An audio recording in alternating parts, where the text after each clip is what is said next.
Lamar and I have a very similar experience, and that is we both got to pretend to be nurses for our spouses.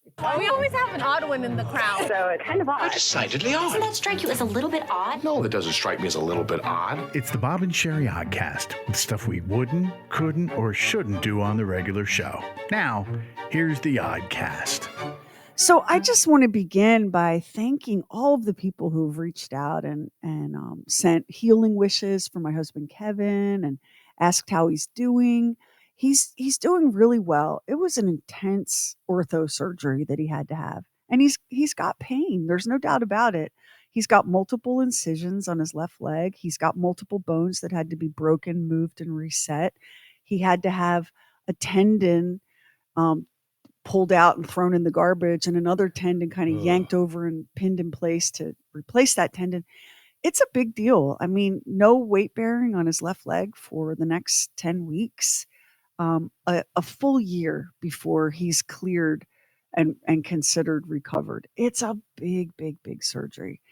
And he had never had surgery before. He'd never had anesthesia before. He was really phobic about it and worried about it. But he had a great doctor, one of these like doctors who's like, he's an orthopedic surgeon. He's a pilot. He's a math genius. Like, it's one of these people, right? So he had this great doctor. He had a great team of people taking care of him. And I brought him home in a storm and a power outage and no cable or internet, which is very difficult when you're laid up and can only stare at the wall. But, we got through it, and we weaned him off of the pain medication because he had a lot of concerns about how quickly you can become dependent on it. So we got him off the pain meds, and he's on straight Tylenol, and I wait on him hand and foot because I have to. He gets all of his meals on trays, and I help him take showers, and I'm constantly like, helping him with ice because that's just where it is. And he's been very good about it. He's an outside dog, and he's not a person who sits still, and this has been hard for him. But he's got all of his painting and art supplies set up on a little table next to the couch. And so he spends his time painting and reading and texting his kids, and it's going okay. Now, I know that we're going to have some rough days in the future where he's so stir crazy and has such cabin fever, and he's going to be grumpy and ornery. And I know that's coming. But I'm going to be honest with you, and I don't know if this is a good thing or bad thing. I am so wired to take care of people, and I really like taking care of people. Let me just say how much I have enjoyed this. Isn't that crazy? Like, isn't that nuts to say? But Lamar, you too once walked in these shoes when Carla was really badly injured and couldn't walk and couldn't put weight on it and anything. And was there not a part of you that felt like, I really am enjoying this? I feel like I'm doing something that matters for someone I love, and it's a pleasure. Or no? No, I did. And I got to say, and I told her this after a few weeks, I said, this lets you know, because you never know, you're married to somebody and it's, to death do us part, blah, blah, blah, blah, blah. Well, sometimes it's going to get tough. Now, we hadn't had anything like that. And all of a sudden it's tough because she can't do anything for a while. Hers is not near as bad as what Kevin's is, but she was bedridden and she couldn't get up by herself. She couldn't get in and out of the shower. She couldn't go to the bathroom without some help, whatever. And I was still working. And so I would get up and go to work because I would go to work really early at Budweiser. And then I would come home about 7:30, and she'd be getting up, and I'd fix her something to eat, and get her squared away. And then I'd come back home for lunch and feed her lunch and put her in the tub or, set her in the chair inside the shower. And, this was every day. It was every day. But there is something about what you're doing is needed. You're being very helpful. This must be what nurses that actually do this for a living. There must be something to that. because But they're it's helping so people at their worst time of their life. They're helping people. That's yeah. pretty cool. It's very cool. It's so fulfilling. And I've come up with a couple of ways to keep Kevin's spirits up. I'm going to share those in case you find yourself in this situation. So, how do you keep your partner happy and cheerful and enthusiastic when they literally cannot move? And I want to say, Lamar, and I don't know if this crossed your mind when Carla was going through this. I I would not trade places with him. I am glad to be the one Oh, doing yes. everything. I am glad Yes. to be that person because, like, especially in the beginning, it's better now because he has his little knee scooter and he can get around on his crutches. But in the beginning, he had a special medical jug. And I don't think that would work so much Mm, for a woman. And one of our listeners no. DM'd me on Facebook and said, "Oh, I had to have what Kevin did. And listen, I had to wear Depends. No shame." And I thought, "Oh my God, I didn't even Ooh. think about that. Not only would I Mm. be neglected and die of scurvy in my bed, but I would be in a diaper." So I'm very glad to be the caregiver Yeah. here. And Yeah. and one thing that I find that cheers a man up when he's completely immobilized is to periodically come into the room topless, but at unexpected times. So there's never a way to anticipate it. I don't know if you tried that with Carla, but I'm here to tell you that's a pick me upper. I really did try that. It didn't get the same reaction that probably you got. Okay, so it was probably not. Yeah, it was different for me, but that's good though. It's good. He was like 2 days post-op, groggy, in pain, like flat on his back, unable to move. And I was like, "Is there anything I can do? Is there anything you need? Do you want some juice? How about a puzzle? Like, what would you like to do?" And he's like, "No." Our cable was out. He couldn't watch TV. And so I went out of the room and I thought, I know. So I whipped off my t-shirt. I came back in and said, "Would you like to see my boobs? How would that be?" And he lit right up like a summer day. We're a simple We species. really We're are. a simple Yeah. species. Yeah. And then the other thing that I do, in addition to periodically and randomly with no warning, showing him the girls, is I'm not trying to fatten him up, but when all you have that might be a novelty to look forward to is a meal, that's a Yeah. big thing. You cook for Carla 365 days a year, but when she was laid up, did you not think about that? Like, man, I need to Oh make something yeah. she really likes. Yeah. Yeah. But that and watching TV was it. I mean, there was nothing else she could do. I mean, she couldn't do anything. Yeah, so I'm So, I'm working on, like, I make him little he doesn't eat sweets. Kevin doesn't eat sweets. So in order to make sure that he eats breakfast every day, like, I'm up like the show begins. The radio show begins at 6 o'clock Eastern. yeah. I'm up like a rancher's wife in the 1800s, ringing the bell and cooking in what feels like the middle of the night. But he has to have nutritious food and he has to have something nice to look forward to, some small pleasure. And, I can't show him my boobs every time because then the novelty of that wears off. Oh yeah, So yeah, it's yeah, like, yeah, yeah, yeah, yeah. it's like, here's my boobs. Here's a bacon, egg, and cheese sandwich. Here's my boobs. Here's some pork medallions. And one of the things that I've been thinking about a bunch is all the people out there that go through this kind of stuff and they don't have somebody to look after them. How do they manage, Lamar? How do they do it? I don't know. I mean, I really don't know, and that's a tough situation for somebody to be in. I mean, it really, really is. And in the midst of that, once we got to a certain point where she never could do the crutches. I know Kevin could do the crutches. She could not do the crutches. She was a calamity. So we did the walker situation. But then while she was still laid up, our vacation came up and we wound up going to Panama City. And if you remember the pictures of, Oh I yeah. rented a beach wheelchair with them big old rubber wheels, and oh, buddy, I was pushing her all over Panama City. It was, But you but we had a have good to. time. Had a good time. Yeah. So You have to, and I think sometimes, definitely in this case, I had a better understanding of what this recovery was gonna be like for him than he did, because for a couple of reasons. I've had surgery before, not this kind of surgery that immobilizes you, but, like, I had a breast cancer scare and had to have surgery, and I've had a couple of babies and a handful Yes. of other, like, not real major, but anesthesia level kinda things done over Yes. the course of my life, and I knew what it feels like to come out of anesthesia, and it's hard, it takes a bit to Yep. clear your system, and I also knew that when the doctor says to you, you will not be able to walk for 10 weeks on this leg, you will do this, that, and the other, and it'll take 12 months. I knew to believe that.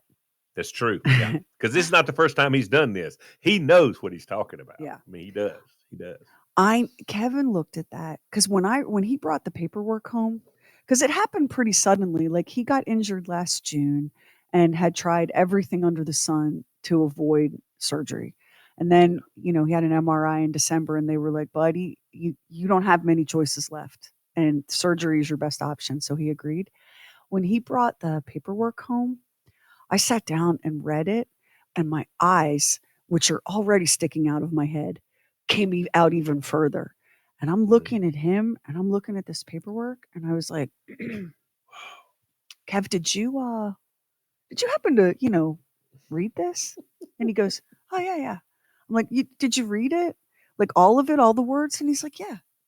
So do you understand what you're facing? And he goes, oh, that's, those are just guidelines. Typical guy. Typical guy. Typical guy. And Yep. at that point, like I'm looking at him and I thought, he's wrong. These are not guidelines. This is the recipe for the next year, but it's better. He has to do this. There's no option.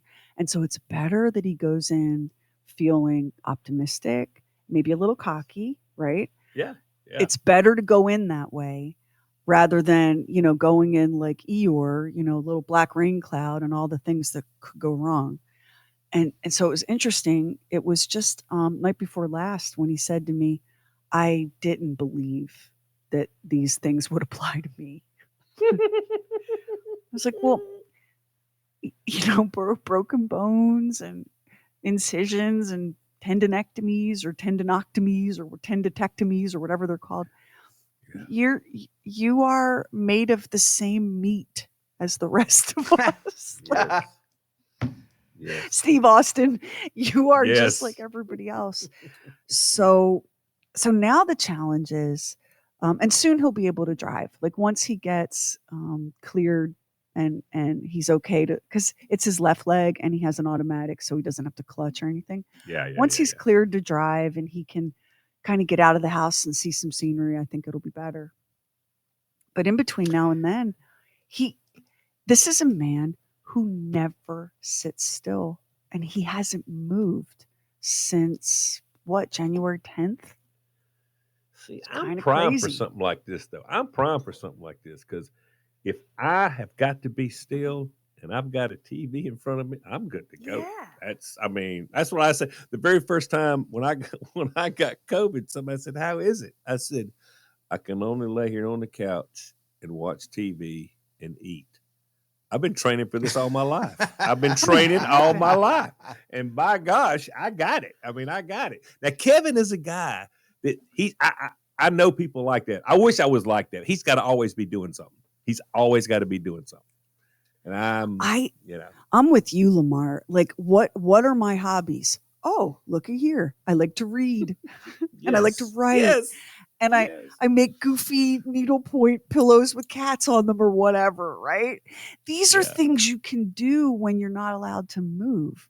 Yes. He's not like us. Like this is not his jam. Yeah. But I will say, life serves you up curveballs sometimes. And Kevin is a very, like, he'll never hear this, so I can say it because he's like, Kevin's he's a really gifted artist. But he set that aside, and did other things to earn a living, and put and left it aside for years and years and years. And he's come back to it just recently in the past Yeah, year or so. he's dabbling on it a little bit. And he's Yeah. he's painting again. Like one of my Christmas presents, he painted a painting of me and my little tater tot Ada playing dress up. And it's the cutest, sweetest thing. In fact, we'll add a picture of that painting What to a this talent. That's podcast. Yeah. I can never understand that talent. I can't understand playing a musical instrument. That I can't. But I really can't understand somebody that can paint and draw and do stuff. Lamar, I can't. can you imagine having a talent and not using it? Like something that we all have in common, me, you, Bob, Max, Doc, all of us, we are using the eyedropper full of what the Lord gave us to its utmost. Yeah. Yeah. That's true. Like, thank you, Lord, for this eyedropper full of whatever this is. I'm going to wring everything out of it. The idea of having some talent or gift that you just don't use. Oh yeah. Yeah. I can't imagine. Do you think, Lamar, like what are you not using that God gave you? Like, what are you holding back? No. Not one thing. I promise you. There's no singing. There's no playing an instrument. There's nothing. There's nothing. The only thing I've got. Sheri, I was the kid that they would say to me, this. You just haven't found what you're good at yet. Oh, no. I mean, you want to talk about... I'm going to cry. That is a high level of despair for a child, But you did find it eventually. And look at how good you are at it.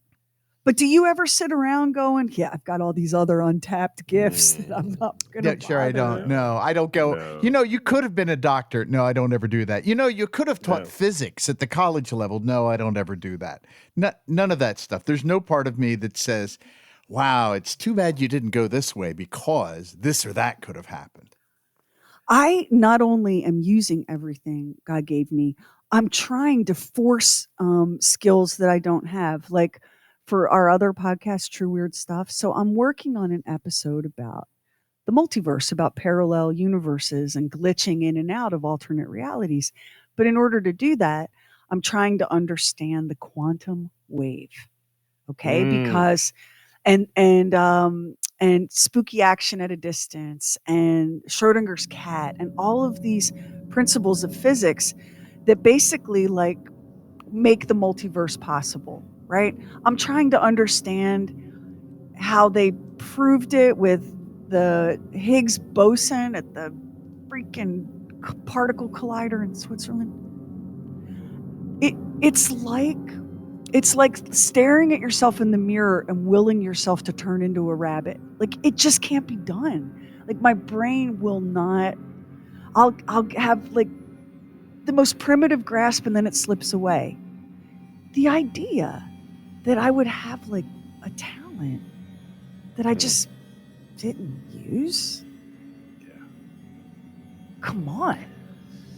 I wish some of my old teachers were still around that wrote all that stuff in my file. He won't shut up. He won't shut up. He won't shut up.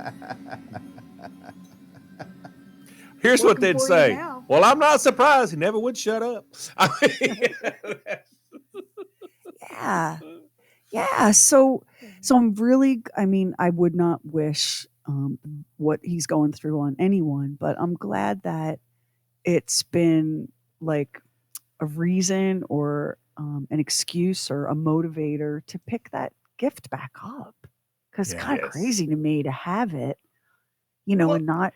He did the logo for True Weird Stuff, the podcast. He put that logo together, did he not? Yeah. Yes. Yeah. I mean, to be able to come up with that and an idea for that and then to be able to execute, I would have no idea how to do that. I mean, we had been working on it with a digital artist, and I was just not happy. I was like, I don't like it. And Kevin goes, well, why don't I just do it? Then he headed out to the garage and came back in with it. I was like, what? Like I can do that with dinner. Like I could come to your house. I could come to your house right now and I could cook you something with what is in your house. Even if you go, there's not that much in my house. I got like a packet of ramen and some frozen pork chops and blah, blah, blah. I'm going to cook you dinner. I can do that with food. But the idea of being able to paint or draw or sing or dance, or I can't even juggle. Like I would love to be able to juggle. I can't pull a quarter out of your ear. Yeah. Like I can't do, you've tried to juggle too, right? At least you can ride a unicycle, Lamar. Yeah, I know it's been a minute. It's been a minute, but yeah. You probably can still do it. I got the picture to prove it. So yes, I could ride a unicycle. Yeah, you could do it. Yeah. But I don't know. I want to be able to play. I want to be able to play a musical instrument. So well, you can, and it just for a lot of this stuff like juggling and musical instruments. You can, and you can learn how to do it, and you can learn how to do those things proficiently. You just have to stick to it and do it. Now, some people have real gifts with it, and some people have real talent where they could have show up and they play stuff by ear. The guy that was the producer of this show before me, he can listen to something and play it on he can listen to something and then play it on the piano. That I don't know how you do that. I have family members. Haskell, who taught me to needlepoint, could do that. He could play by ear. It was maddening to see that abundance of talent that just oozed out of him. And what I wish I could do, Lamar, no one can teach me. No amount of practice, no amount of anything will make me able to sing. I would give anything to be able to sing. I don't think that's true. If I could sing. Sure, I don't think that's true. I think if somebody worked with you, I think that they could. I think that they could make you a passable singer. I do. Well, the reason that I question that, Max, is because like Max in the past one day was like, all right, let's try something. And he sang a note and I couldn't match the note because I don't think there's something in my head where the sound comes in, but I don't hear it in a way that I can replicate. Like try it right now, Max. Try it right now. Yeah, you're doing a different note. Yeah, I don't do it with me at the same time. Okay. No, you're doing a different note. That's interesting. There's something What do you mean is broken. interesting? I don't know how I think she did great because see what you're doing is you're hitting the wrong note. Harmony is hitting the wrong note. Oh, well, we're harmonizing. There you go. Yeah. But she's not singing the same note. Lamar, I'm going to sing the note. You do it. No, I can't do it. Let's do 3-part harmony. Ready, Max? You start. 1, 2, 3. Oh my God. Yeah, maybe you don't have any hidden talent. Screw this. That. Screw this. Let's go on the road. We'll be the 3-part harmonizing podcast band. Hey, Sheri, yeah, I don't think I can. I don't know if Max remembers this or not, but he and I used to do some commercials, and many years ago. And so I would come up and on the weekend, and we would spend hours just oh god. But yeah, it was for the cable company. It's for the cable company, yeah. And so we'd come up with an idea and we'd get it. And so sometimes Max would come up with something where there would be some singing to it. And he said, hey, this is what we're going to do. We'll do this, this, and this, and then we will sing this. I forgot about that. Oh, my God. How'd that work out? Not so good, right? He tried, and he tried to be so nice. But he's okay, we got to do something else. Hey, this is the sum total of my singing ability here. Here it is. What? Max, as we wrap up this episode, what's a song that's famous for 3-part harmony that everybody would know? Like what would one of those songs be? I mean, probably you can do anything in 3-part harmony. I mean, I'm just trying to think of it. I mean, you could do Amazing Grace in 3-part harmony. The Amazing Grace was the song we tried to sing. I tried to teach you on the air one day.